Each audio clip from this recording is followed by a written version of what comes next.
Welcome to Sabs podcast. I'm your host, sabrinasalvati. My special guest tonight, you know him, you've seen him on here before, Shahid Buttar. He's a lawyer and activist, but a lot of you probably know him from challenging Nancy Pelosi. Welcome back, Shahid. How have you been? I'm doing all right, Sabby. It's great to be with you again. Awesome. So, of course, I'm sure you've heard that Nancy Pelosi has announced that she is running for re-election. And I have two clips I want to show. But before we get into that, I want to get your take on this because, Nancy Pelosi, she's up there in age. She's like in her 80s. Obviously, she can retire if she wants to. Why do you feel she's running for re-election?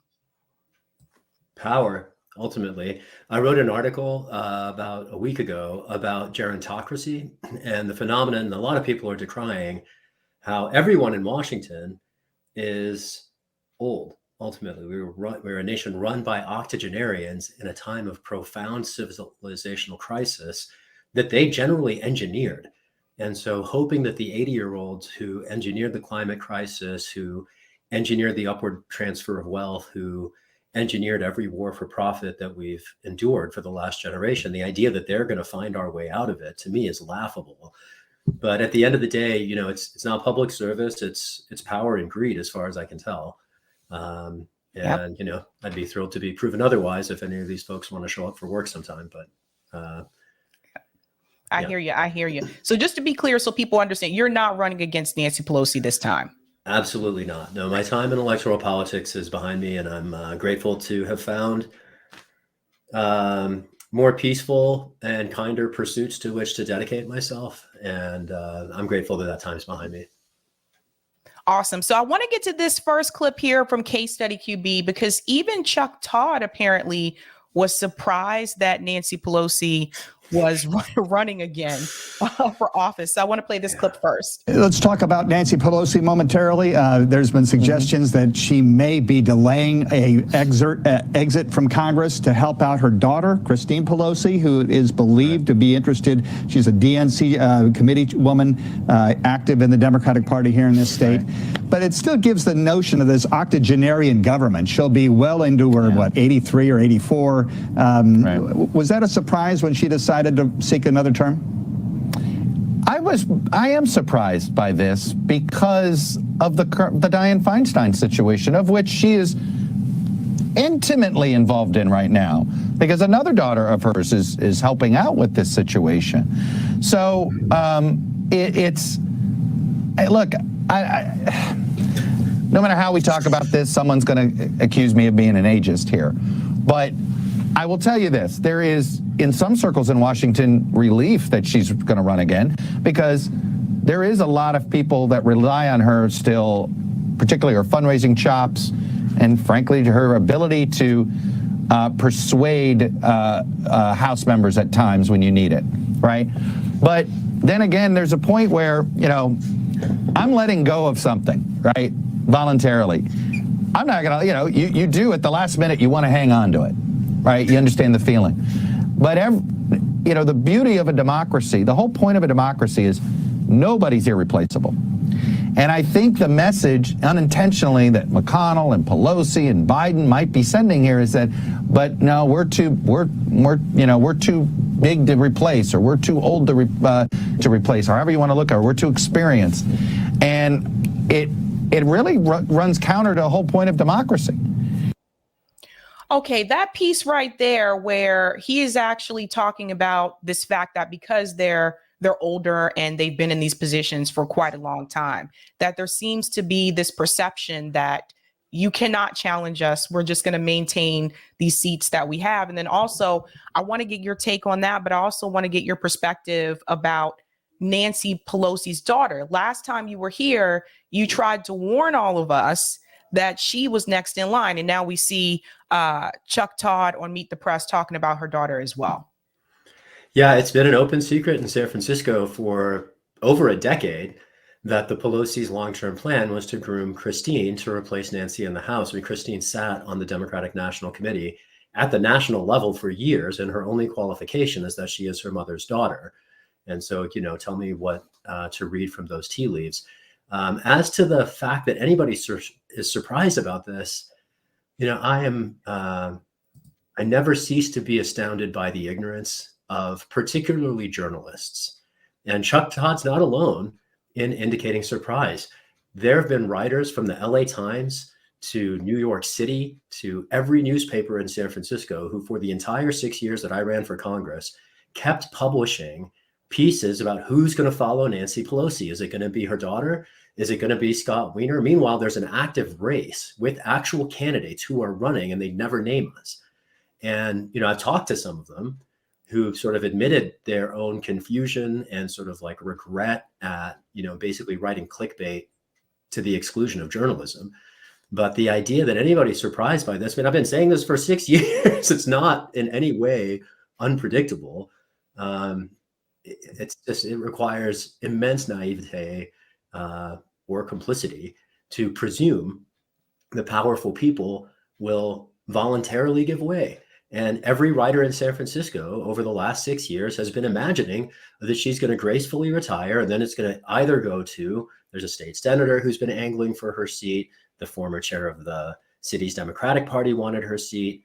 Her daughter wants her seat. It's, but none of these people, of course, have the political independence to run against the incumbent. They're all waiting for her to gracefully retire.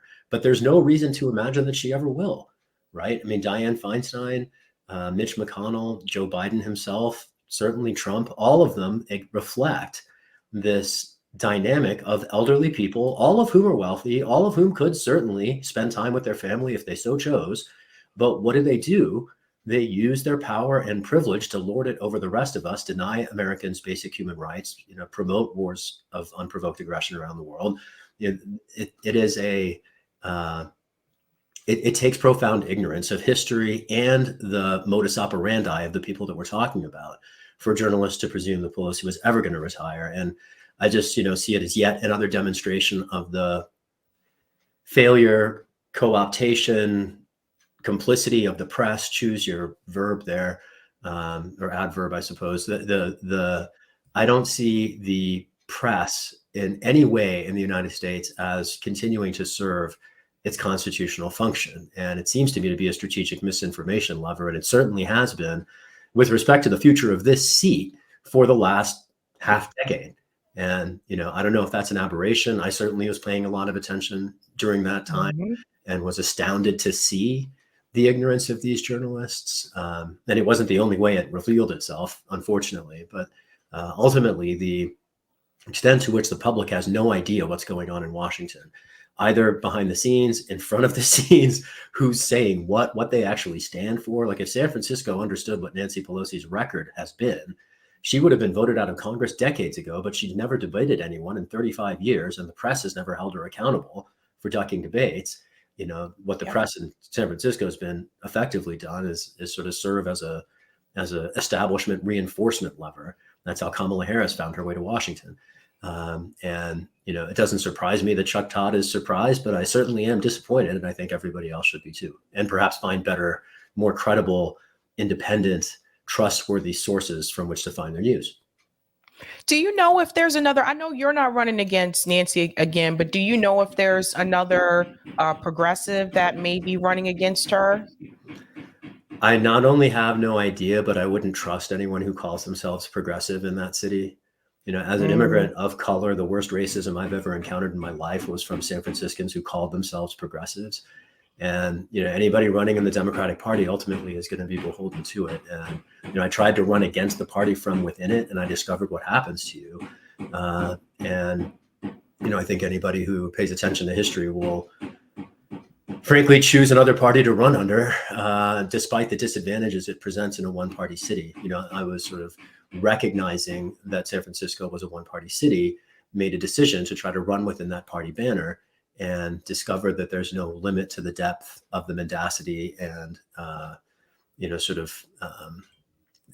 the ethics of the people in that party. And having discovered that, I really would not trust any, at least Democrat, who calls themselves progressive.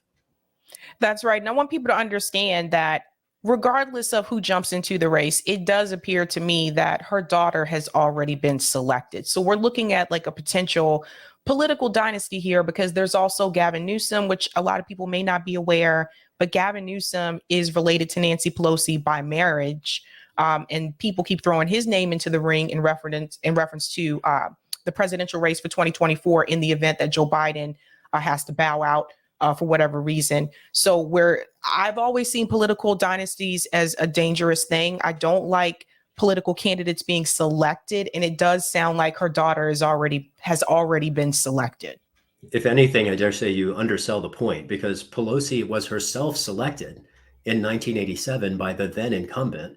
And remember, her dad was the mayor of Baltimore in an era when it was infamously mobbed up, and her brother served in Congress. And she absolutely was the sort of shepherd of Kamala Harris's bid to be Biden's vice president. Pelosi is not only, you described it as a potential political dynasty. This is a well-entrenched political dynasty now aiming to consolidate itself from its second to its third generation. And, I presented the strongest challenge it's ever faced. I'm grateful to have done that. I'm grateful for the 80,000 people who voted for change in San Francisco, and the 50,000 people around the country who chipped in to try to make that happen in spite of the bias and smears of the establishment and the refusal of power to even show up for a debate. And I would like to just briefly connect Pelosi to Biden and Trump here. None of these people have the willingness to show up and defend their ideas in public. Every single one of them ducks debates on both sides of the aisle, and they've been doing this for years.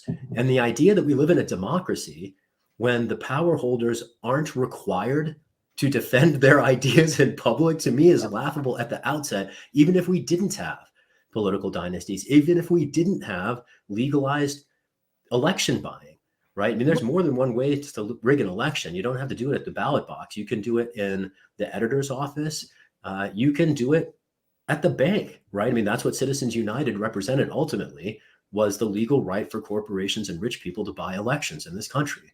And the idea that we have a democracy in the face of what ultimately is, and political scientists often present them as a line, but a very conflicting principle of capitalism.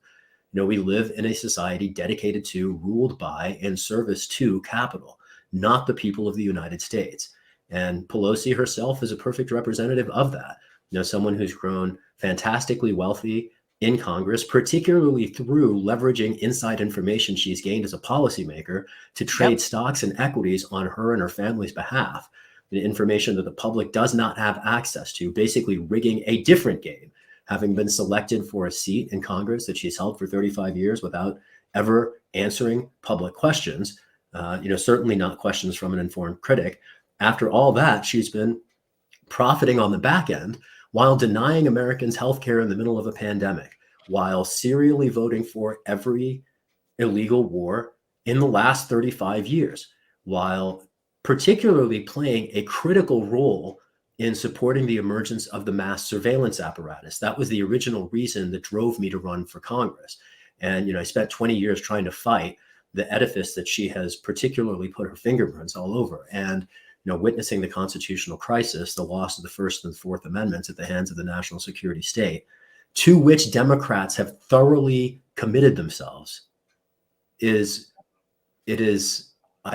fail me. I don't even know what to say. It's more than disappointing. It is dejecting. It's enough to have driven me out of politics.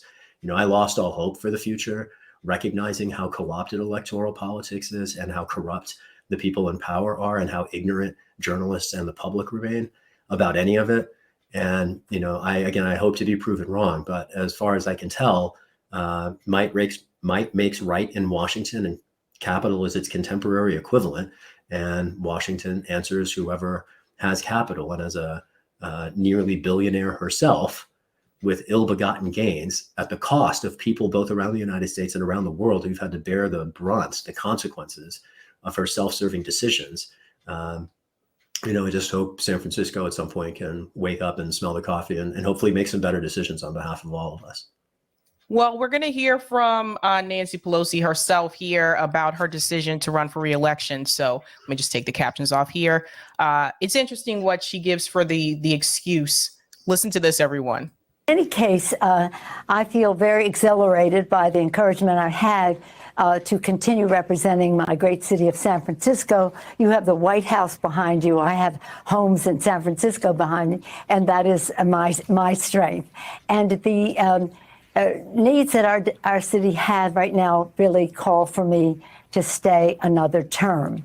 I had the privilege of representing San Francisco for a long time.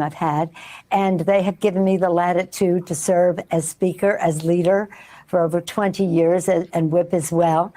Visit 87 countries, serve 30 years on the Intelligence Committee, all of those things.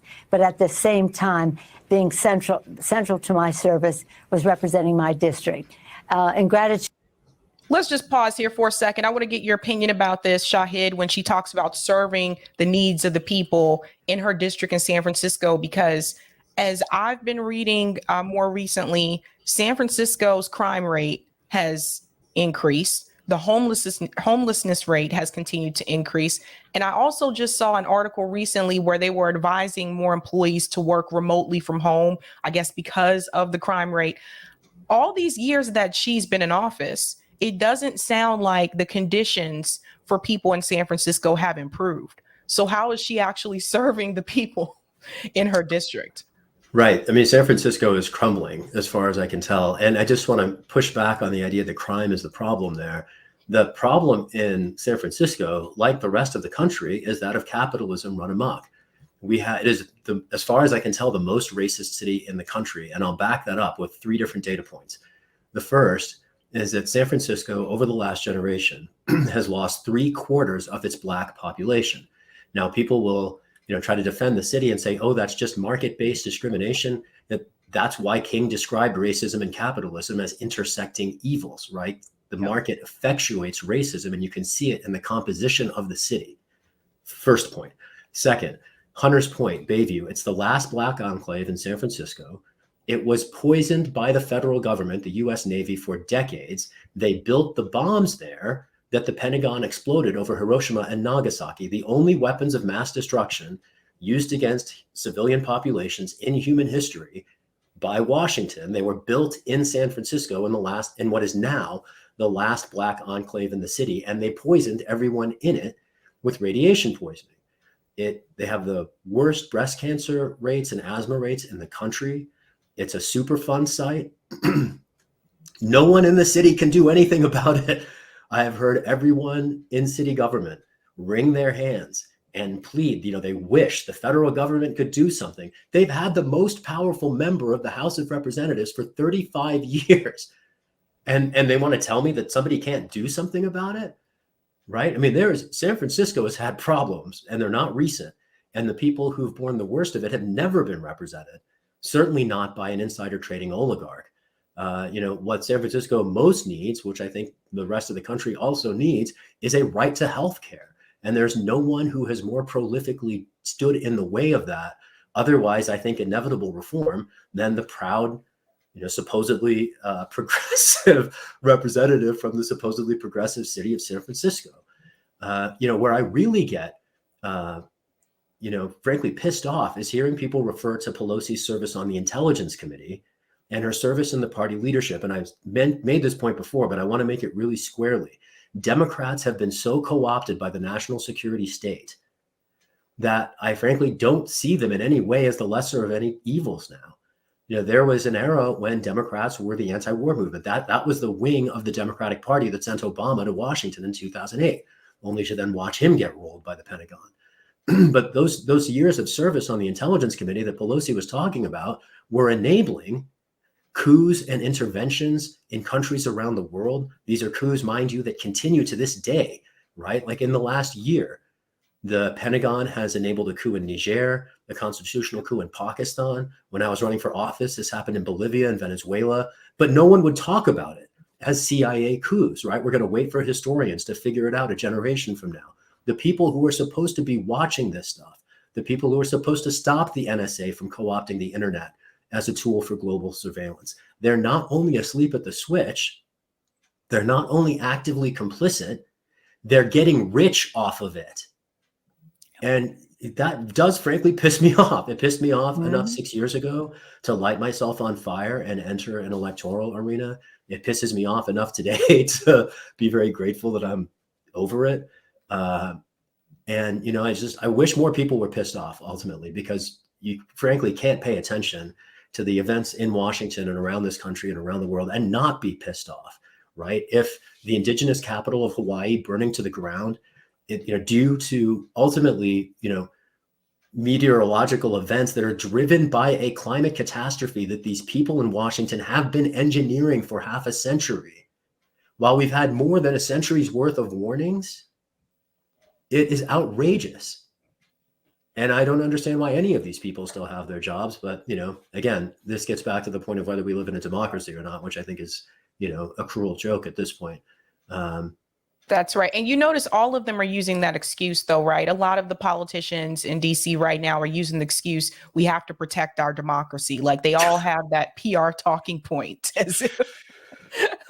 Meanwhile, like the Democratic Party or the DNC is changing the rules so that Biden's primary challengers cannot fairly win in states like New Hampshire, Iowa, and Georgia. But we have to protect that good old democracy. Right. I mean, it's like, democracy at the barrel of the gun, or whatever we describe it as in foreign policy. They're now importing that notion of, performative, ultimately authoritarianism with performative political elements for the populace. And they're calling that democracy, but that's not what democracy is.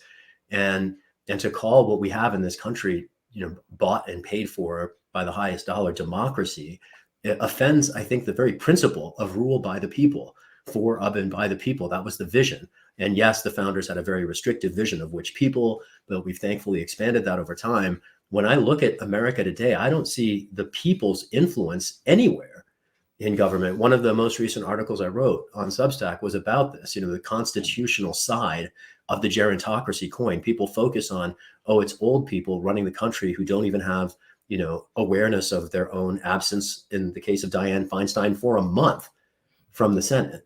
People are so oblivious, they don't know where they are or where they've been, but they, somehow have the authority to block judicial appointments, block treaties with foreign governments, hold up crucial pieces of legislation. There's this very unfortunate corruption that has taken hold in Washington. I see it in both parties. I see Pelosi as an example of it. I see the press and its role in keeping people in the dark about that structural erosion, part of this crisis in democracy. And frankly, I think democracy needs defending. I wish any of these people who talked about it would show up. But, at the end of the day, what they're all defending is capitalism, not democracy. Whenever you hear Washington talk about democracy in the foreign policy context, it's always about promoting and defending capitalism, not democracy. We were not invading Vietnam to defend democracy. We were invading Vietnam to preserve Washington's access, or Wall Street's access, to markets. Same story in Iraq, same story in Afghanistan. I dare say it's the same story in Eastern Europe. And this idea that any of these people have any idea what democracy even means is preposterous, as far as I can tell. If she understood what democracy meant, she might have wanted to use some of that time on the Intelligence Committee to protect the rights of her constituents instead of selling them away to the highest corporate bidder. And at the end of the day, the most crucial principles that enable democracy are transparency and accountability. And at the moment, we have none of them, right? I mean, there is a publisher currently facing a bipartisan prosecution. He has been for the last 10 years for the crime of exposing military cover-ups about military crimes. And that person, Julian Assange, has been the target of a bipartisan persecution and prosecution. Stephen Donziger, somebody spent time under house arrest for daring to stand up against ecocide. And I see the activists trying to stop Cop City in Atlanta, one of them murdered, others of them being harassed and intimidated. This is a problem in Los Angeles, in Portland, when the DHS was deploying its goon squads, and activists there were taking it on the chin. We are witnessing not, I would say, the rise of fascism, but more rather its overt consolidation. Fascism has been a problem in the United States for much longer, I think, than anybody cares to realize. And it certainly did not start with the last president. Right.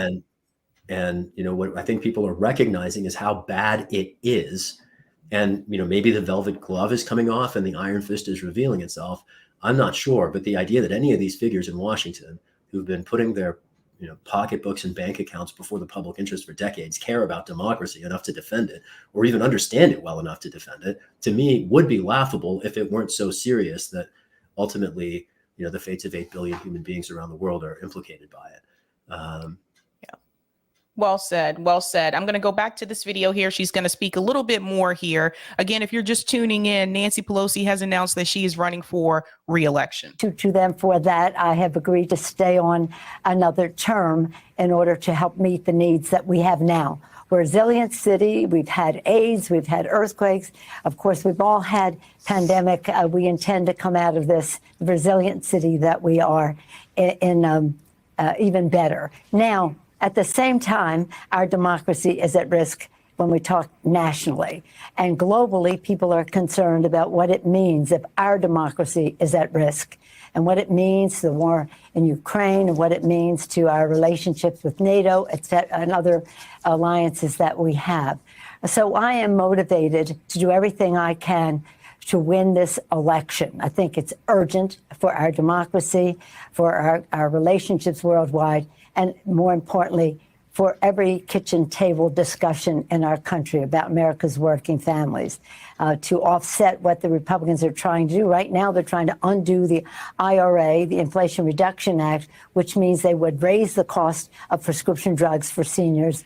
They would offset what we're doing to protect the planet from the climate crisis. So there's urgency in terms of my city, our issues here, and the global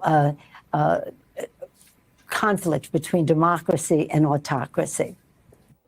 Did you notice that she said NATO and Ukraine, Shahid? Yeah. So it's almost she said like, a lot of words. Yeah, exactly. Yeah. It's almost like she's giving away the big picture there to stay in there and to make sure that that doesn't change, that's protected. And they'll make it so that she will win again. Like, she may have a challenger here and there, but from personal experience what they'll do. Like you said, they don't even require her to debate, apparently not since the 80s. So she's there to make sure the status quo remains in place. And I'd say the same thing too about Dianne Feinstein. I mean, it's ridiculous. Dianne Feinstein doesn't even know where she's at. And people are telling her to vote, like, just vote no, or just do that. Like, this is very concerning. But people have to understand, I believe these people are there to protect the status quo. They don't want someone else to come in and fill that seat. They don't even want, in reference to Dianne Feinstein, they didn't even want Barbara Lee to take that seat, which was supposed to be the rumored replacement. Yeah. But again, they just select people. They do just select people. I want to both offer a way in which democracy is threatened in a sort of subtle way that we haven't talked about by this pattern, and get back to Barbara Lee. So when you have folks who are in any way incapacitated, whether it's because they're old or they've had to have a medical procedure, who are reliant on staff, the whole basis for democratic theory kind of falls through the floor, because there's no electoral accountability for the staff of elected office holders. Only the office holders are elected. Only the office holders are beholden to the people. The staff have no accountability at all. And what the staff in Washington do, particularly I'm thinking about the staff at intelligence agencies, is outright criminal. And it has been. Since the emergence of these agencies, they've been engaged in secret crimes, whether it was mining the harbor in Nicaragua, whether it was on September 11th, 1973, toppling a democratically elected government in Chile, whether it was, contriving the case for the next preventable war, whether it was potentially assassinating presidents and presidential candidates or civil rights leaders. Any of these things are the unaccountable acts of people behind the curtain who cannot be seen by the public. And so when we have staff-driven legislative offices, that is a profound threat to the very nature of democracy in itself, even if they weren't, hella old, even if they weren't denying people human rights or, just as a separate vector. And then coming back to Barbara Lee was the only member of the House who tried to stop the Bush co-optation of 9/11 as a pretext to sell weapons and wage wars.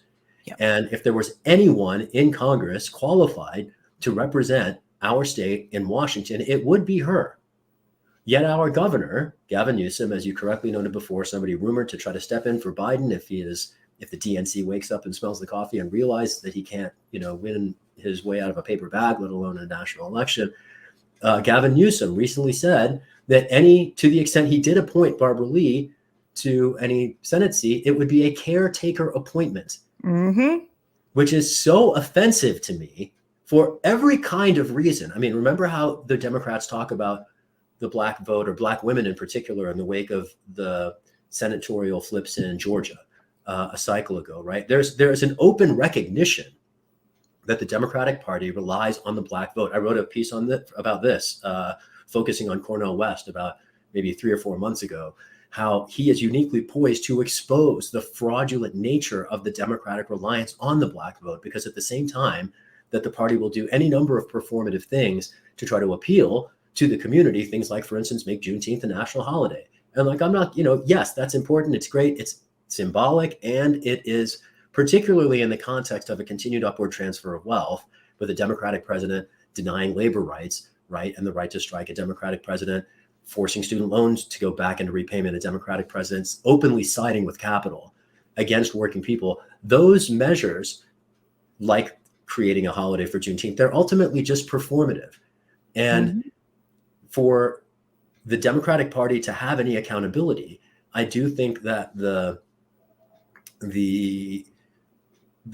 independence of the black vote is crucial in terms of forcing the party to heal, in terms of recognizing its ultimate responsibility to represent the people instead of corporations. And I see in Gavin Newsom's commitment to potentially appoint Barbara Lee only as a caretaker senator a reflection of the party's merely theatrical commitment to black people, their rights and their interests. And we shouldn't expect any better, but we should certainly demand it. Right. That's right. Well said. There's one more question I have for you here, Shahid, and this is from Daniel. Brought up a really good point. Danny says, question for Shahid: does the fact that these octogenarians won't retire reflect their disdain for the masses, or the fact that they are ruled by their elite billionaire overlords? Thanks, Danny. I'd say both. And maybe, like I was describing your question a little while ago, this one might be a little too charitable, because in some cases, like Nancy Pelosi's in particular, they are the overlords themselves. It's not her answering rich people. She's worth $250 million herself. So we see a merger of the billionaire class and the representatives, right? It's not as if they're, the strings that are pulling the representatives are being held by the representatives themselves. It sort of stretches the metaphor here, right? But yeah, I think it absolutely reflects disdain for the masses. It absolutely reflects disdain for working people. It absolutely reflects disdain for human rights. And it particularly reflects disdain for the very principle of democracy that they claim to defend. And I wish that the press would show up to observe that, because it's simply a matter of fact checking. But you know what I think of the press in the United States in this day and age, which is one reason why I'm so grateful for your work and your colleagues, and grateful to be with you today. Awesome. Thank you so much, Roger Meadows, for the super chat. Shahid, you want to change the system? It's bottoms up. Parties can't exist nationally without existing state level CBI amendment to abolish all parties in California. So Roger Meadows talks a lot about ballot initiatives. So you're in a ballot initiative state. I'm in a ballot initiative state. So he talks a lot about this. We've covered that a lot on the show as well. He's encouraging people. A lot of you are in California. Like a lot of you are there. He's encouraging people in California. He's like, you guys seem to have a lot of like corrupt politicians, and it's a very expensive state to live in. So he's encouraging people in California to do those ballot measures to try to stop some of this corruption. Thank you, Roger. Based. All right, Shahid. Well, where can people find you before you go, and what are you up to now? Thanks for asking. I'm writing on Substack these days, so you can find my latest writing at shahidbuttar.substack.com. I cover bipartisan corruption in Washington and creative attempts to call it out. I work in seasonal industries outdoors now. I work as a kayak guide in the summer and a snowboard instructor in the winter. Got a DJ gig on the weekends. And like I said, I'm grateful to have found my way to pursuits that are more conducive to my happiness. I spend a lot of time trying to serve other people and kind of learn the hard way that no good deed goes unpunished. And I'm grateful for the chances to live my life finally. And it's kind of bizarre. I'm living out my adolescent dreams in my late 40s. So that's kind of where I'm at. And hey, it's never too late. If I could be an example for anything, let it be that principle for sure. It is never, in fact, too late. All right. Thank you so much, Shahid. Great to be with you. Keep up the great work. Bye. All right, guys. Shahid Buttar. It's been a while since Shahid has been on, but he's always been very, very knowledgeable about Nancy Pelosi and the Pelosi's in general. So I definitely wanted to bring him back on to talk about this news of her running for reelection. It's ridiculous, right? I know some of you guys are just sitting here and you're like, I can't believe this woman is running again. I know. I know.